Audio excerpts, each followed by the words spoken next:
Welcome. आज हम लोग प्राचीन भारत के एक बहुत ही इम्पोर्टेंट टॉपिक मौर्य साम्राज्य के बारे में डिटेल में डिस्कस करेंगे। मौर्य साम्राज्य की स्थापना चंद्रगुप्त मौर्य के द्वारा 322 बीसी में की गई थी।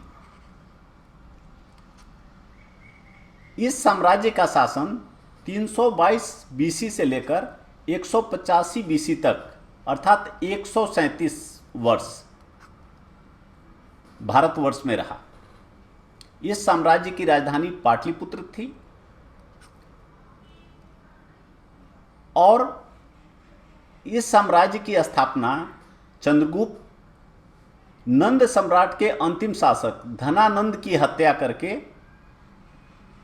किया था और इसमें चंद्रगुप्त की मदद उनके गुरु चाणक्य, जिनको कि विष्णुगुप्त और कौटिल्य नाम से भी जाना जाता है और जिन्होंने अर्थशास्त्र नाम के पुस्तक को लिखा है, अर्थशास्त्र के रचयिता रहे हैं, किया था।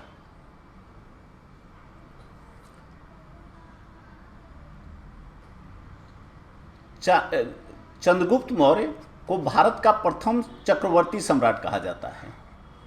हालांकि प्रथम सम्राट धनानंद को बोला जाता है, नंद सम्राट के नंद साम्राज्य के अंतिम शासक को, लेकिन चक्रवर्ती सम्राट चंद्रगुप्त मौर्य हुए। 305 बीसी में यूनानी शासक सेल्यूकस निकेटर ने मगध पर आक्रमण किया और हार गया। चंद्रगुप्त प्रथम ने उनको हरा दिया। हारने के बाद, सेल्यूकस निकेटर की हार के बाद चंद्रगुप्त और सेल्यूकस में एक संधि हुई और उस संधि के बाद सेल्यूकस निकेटर ने अपने राजदूत के रूप में मेगास्थनीज को चंद्रगुप्त के दरबार में भेजा, और बाद में इन्होंने इंडिका नामक एक पुस्तक लिखा जिसमें मौर्य साम्राज्य का वर्णन है। बाद में चंद्रगुप्त प्रथम की शादी निकेटर की बेटी हेलेना से हो गई और निकेटर ने काबुल, कंधार और हेराजेड ओसिया को चंद्रगुप्त को उपहार में दे दिया। इस तरह से मौर्य साम्राज्य का और क्षेत्र का विकास हुआ, क्षेत्र बढ़ गया। यह सब एरिया भी जो अभी वर्तमान अफगानिस्तान है वो इसके अंडर में आ गया।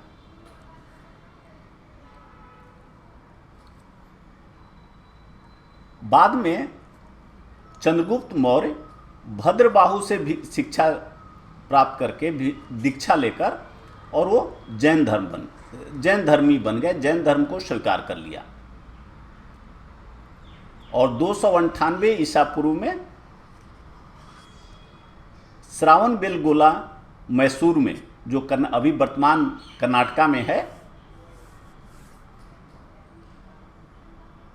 संलेखना और संचारा के माध्यम से उनकी मृत्यु हो गई। संलेखना और संचारा जैन धर्म का एक पद्धति है जिसमें लोग स्वेच्छा से मृत्यु को प्राप्त करने के लिए सब कुछ खाना पीना छोड़ देते हैं। तो चंद्रगुप्त मौर्य श्रावण बेलगोला मैसूर में जाकर इस पद्धति से अपने मृत्यु को प्राप्त किया।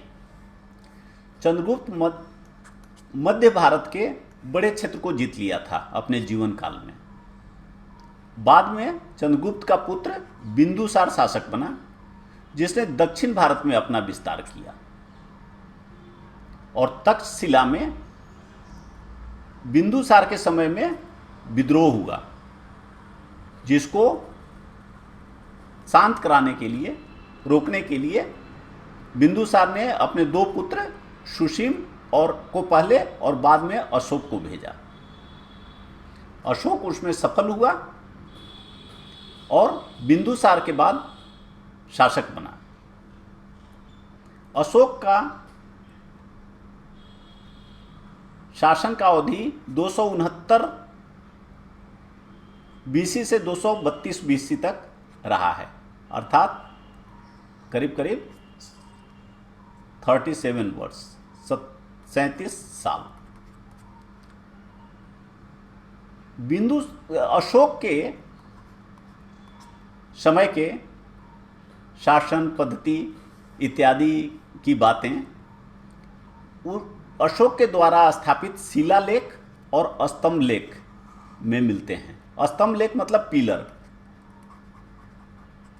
पिलर बना के पत्थर का और उसमें लिखते थे, और शिलालेख मतलब रॉक एडिक्ट मतलब पत्थर को काट के जो चट्टान होता है उसमें लिख देते थे। तो ऐसे 14 शिलालेख और 7 स्तंभ लेख अभी तक मिले हैं, और ये जो अभिलेख हैं वो भारत के सबसे पुराने अभिलेख हैं। इससे पहले का कोई अभिलेख नहीं मिला है।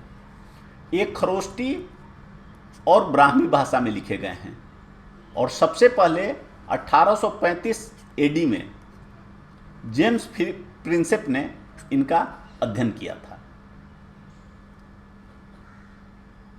13वें शिलालेख जो अशोक द्वारा स्थापित 13वां शिलालेख है, उसमें अशोक के कलिंग युद्ध का वर्णन है। सारनाथ स्तूप से स्वतंत्र भारत का, अपने देश का जो राष्ट्रीय चिन्ह है उसको लिया गया है। सांची का स्तूप अब पूरा नष्ट हो चुका है, जो अशोक ने ही बनवाया था।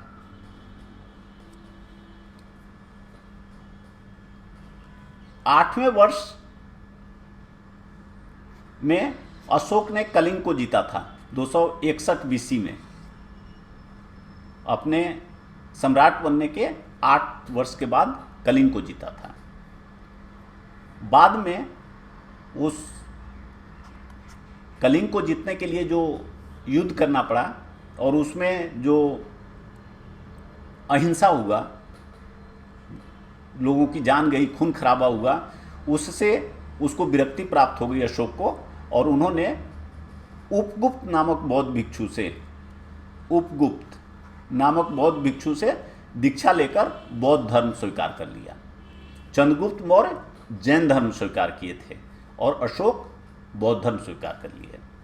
लड़ाई नहीं करने और अपना शासन धर्म से करने की प्रतिज्ञा की, और इन्होंने प्रतिज्ञा की कि आज के बाद हम लड़ाई नहीं करेंगे और शासन को धर्म से चलाएंगे। धर्म का मतलब होता है जो बौद्धिक धर्म के सिद्धांत हैं, बौद्धिक धर्म के सिद्धांत, उसको धर्म बोलते हैं, जिसमें अहिंसा और न्याय पे जोर दिया जाता है कि हम उससे चलाएंगे। बाद में अशोक ने श्रीनगर में शहर की स्थापना की, जम्मू कश्मीर में श्रीनगर शहर की स्थापना की। उन्होंने पशु बलि को निषेध कर दिया, बिल्कुल मना कर दिया, कोई पशु पक्षी का बलि नहीं चढ़ाएगा। राष्ट्रीय उद्यानों का निर्माण कराया और स्तूप का भी निर्माण कराया।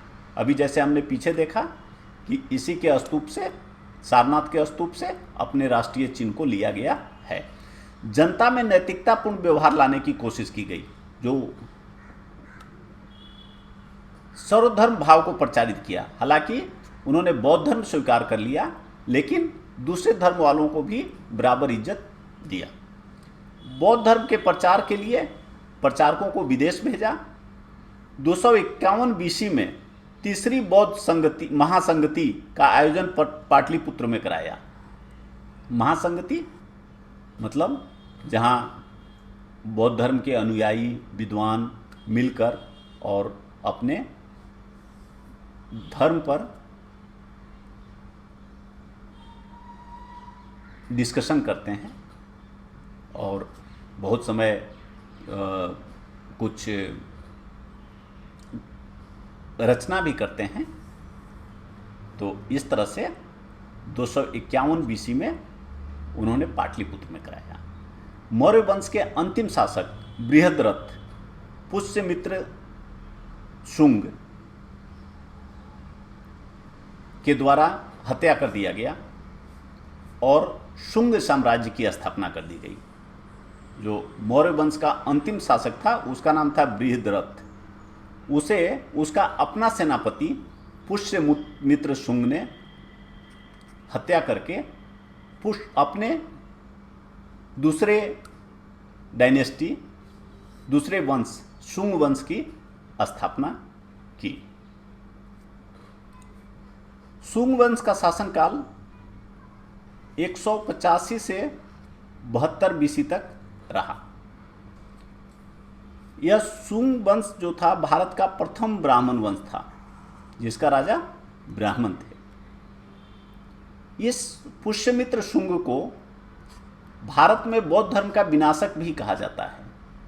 उसने अशोक द्वारा निर्मित 84,000 स्तूपों को नष्ट कराया। इसके समय संस्कृत भाषा का सबसे अधिक विकास हुआ। इसने 2 अश्वमेध यज्ञ कराए पतंजलि की अध्यक्षता में, पतंजलि ऋषि की अध्यक्षता में। और शुंग वंश की राजधानी विदिशा मध्य प्रदेश में था। इसके उत्तराधिकारी पुत्र अग्निमित्र शुंग के समय कालिदास का उपन्यास लिखा गया मालविकाग्निमित्रम में अग्निमित्र शुंग के समय के भारत का वर्णन है। अग्निमित्र शुंग जो था उसने बौद्ध धर्म को भी संरक्षण दिया और जो स्तूप उससे पहले पुष्यमित्र शुंग ने नष्ट कराया था, तोड़वाया था, उसकी भी मरम्मत कराई। और इस वंश का अंतिम शासक देवहूति था। जेड लैब क्लासेस के लिए